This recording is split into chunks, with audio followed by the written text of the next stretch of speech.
Salom hammaga. YouTube kanalimga xush kelibsiz. Bugungi videoda 2026 yilgi Asterisk Ram 1500 pikap avtomobili haqida batafsil ma'lumot beraman. Ushbu model kuchli dvigateli, zamonaviy texnologiyalari, yuqori qulayligi va yo'ldan tashqaridagi ajoyib imkoniyatlari bilan eng mashhur Amerika pikaplaridan biri hisoblanadi. 2026 Ram 1500 ni zamonaviy va agressiv tashqi ko'rinishga ega. Old panjarasi, LED faralari va aerodinamik dizayni avtomobilni yanada jozibador qiladi.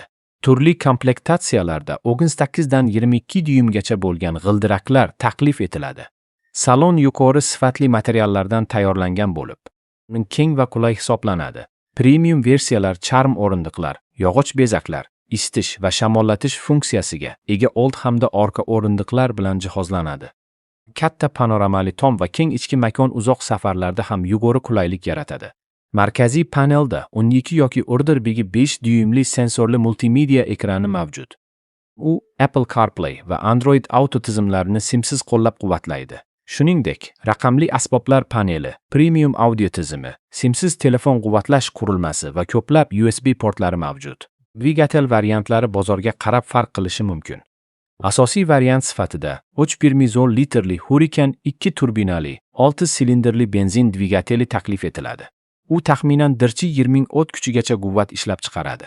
Yuqori quvvatli High Output versiyasi esa 540 o't kuchigacha yetishi mumkin. Barcha dvigatellar 8 pog'onali avtomatik uzatma bilan ishlaydi. Ram 1500 kuchli tortish imkoniyatiga ega. To'g'ri jihozlanganda u taxminan 5 tonnagacha tirkama tortishi mumkin. Yuk tashish sig'imi ham yuqori bo'lib, qurilish, qishloq xo'jaligi va sayohatlar uchun juda mos keladi. Ilg'i sarfi dvigatel va haydash uslubiga bog'liq.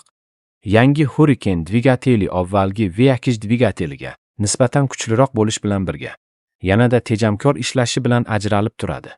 Xavfsizlik tizimlari ham juda boy. U adaptiv kruiz nazorati, avtomatik favqulodda tormozlash, piyodalarni aniqlash, yo'lakni ushlab turish yordamchisi, ko'r nuqtani kuzatish, 360 darajali kamera, old va orqa to'xtash sensorlari hamda yo'l belgilarini aniqlash tizimlari bilan jihozlanadi. Yo'ldan tashqarida harakatlanishni yoqtiruvchilar uchun Rebel va boshqa maxsus versiyalar mavjud. Ular to'liq g'ildirakdan tortish tizimi, differensial blokirovkasi, mustahkam osma va maxsus off-road shinalari bilan murakkab yo'llarda ham ishonchli harakatlana oladi. 2026 Ram 1500 qulaylik, kuch, naviy texnologiyalar va yuqori xavfsizlikni birlashtirgan premium pikap hisoblanadi. U oilaviy foydalanish, biznes ehtiyojlari, og'ir yuk tashish va sarguzashtlarni yoqtiradigan haydovchilar uchun ajoyib tanlovdir. Ko'rganingiz uchun rahmat. Kanalimga albatta obuna bo'lishni unutmang va har kuni yangi videolarni o'tkazib yubormaslik uchun qo'ng'iroqcha belgisini ham bosishni unutmang.